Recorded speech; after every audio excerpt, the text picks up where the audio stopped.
ఓం శాంతి. ఈరోజు మురళీ మంతన పాయింట్స్లో మొదటి ప్రశ్న, భగవంతుణ్ణి ఇంద్రజాలికుడు అని అంటారు ఎందుకు? జవాబు: భగవంతుణ్ణి ఇంద్రజాలికుడని, రత్నాకరుడని, సౌదాగరని అంటారు. మనుషులను దేవతలుగా, బికారుల నుండి రాకుమారులుగా భగవంతుడు తయారు చేస్తారు. ఇటువంటి ఇంద్రజాలము ఎప్పుడు చూడలేదు కదా. రెండవ ప్రశ్న, ఆత్మ శరీరము రెండు పవిత్రంగా ఎలా అవుతాయి?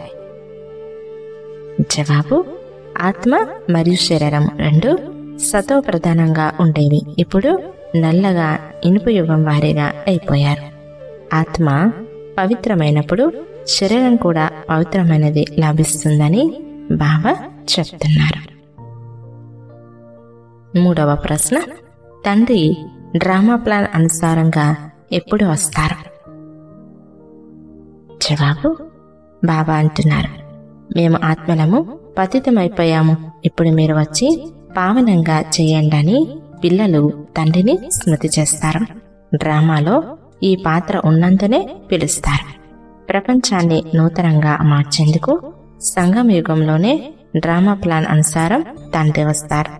నరకవాసులను స్వర్గవాసులుగా చేసేందుకు తండ్రి సంగమ యుగంలోనే వస్తారు.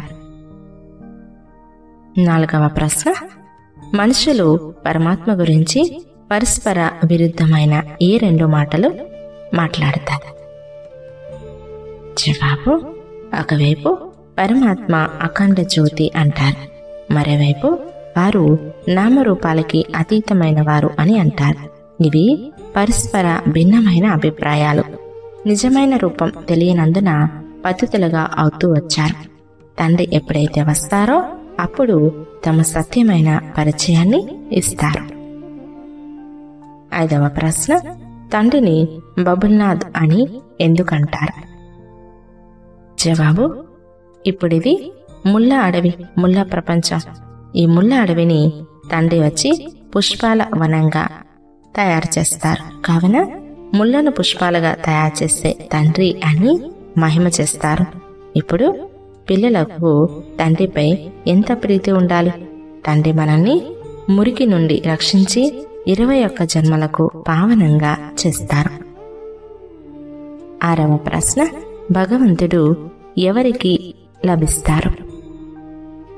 జవాబు: చాలా భక్తి చేసిన వారికి భగవంతుడు లభిస్తారు అని అంటారు. అందరికంటే ఎక్కువగా భక్తి చేసిన వారిని తప్పకుండా ముందే కలవాలి కదా. తండ్రి లెక్కలు కూడా తెలియచేస్తారు. అందరికంటే ముందు భక్తిని పిల్లలే చేశారు. కావున మొట్టమొదట పిల్లలకే భగవంతుని ద్వారా జ్ఞానం లభిస్తుంది.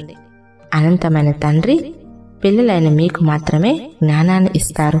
తండ్రి అంటున్నారు, అర్ధకల్పం స్మృతి చేస్తారు, సుఖంలో ఎవరు స్మృతి చేయరు. అంతిమంలో ఎప్పుడైతే దుఃఖితులుగా అవుతారో అప్పుడు నేను వచ్చి సుఖవంతులుగా తయారు చేస్తాను అని బాబా చెప్తున్నారు. ఏడవ ప్రశ్న, పిల్లలకు తండ్రిపై ప్రీతి ఉండాలి ఎందుకు? జవాబు: జ్ఞానము అంటే పగలు. తండ్రి వచ్చి పగలను తయారు చేస్తారు కనుక పిల్లలకు తండ్రిపై ప్రీతి ఉండాలి. బాబా మనల్ని విశ్వానికి అధిపతులుగా తయారు చేస్తూ ఉన్నారు. కావున తండ్రి మనకి అత్యంతమైన ప్రియమైన వారు. వారికంటే ప్రియమైన వస్తువేది ఈ ప్రపంచంలోనే లేదు. బాబా వచ్చి మా దుఃఖాలను హరించండి అని అర్ధకల్పం నుండి స్మృతి చేస్తూ వచ్చారు కదా. ఇప్పుడు తండ్రి వచ్చేస్తారు కదా అంటున్నారు బాబా. మరో ప్రశ్న, శ్రేష్టత అనగా ఏమిటి?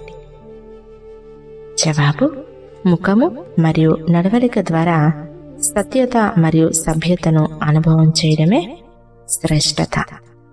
ముఖము మరియు నడవడిక ద్వారా సత్యత మరియు సభ్యతను అనుభవం చేయించడమే శ్రేష్టత. చివరి ప్రశ్న, అవ్యక్త వతనంలో విహరించే ఎగిరే పక్షిగా ఎలా అవ్వాలి? జవాబు: బుద్ధి అనే విమానం ద్వారా అవ్యక్త వతనంలో విహరించేందుకు ఎగిరే పక్షిగా అవ్వాలి. బుద్ధి ద్వారా ఎప్పుడు కావాలంటే అప్పుడు ఎక్కడికి కావాలంటే అక్కడికి చేరుకోవాలి. ఈ ప్రపంచపు ఆకర్షణ నుండి అతీతంగా ఉన్నప్పుడే ఇది జరుగుతుంది అని తండ్రి అంటున్నారు. అచ్చా, ఓం శాంతి.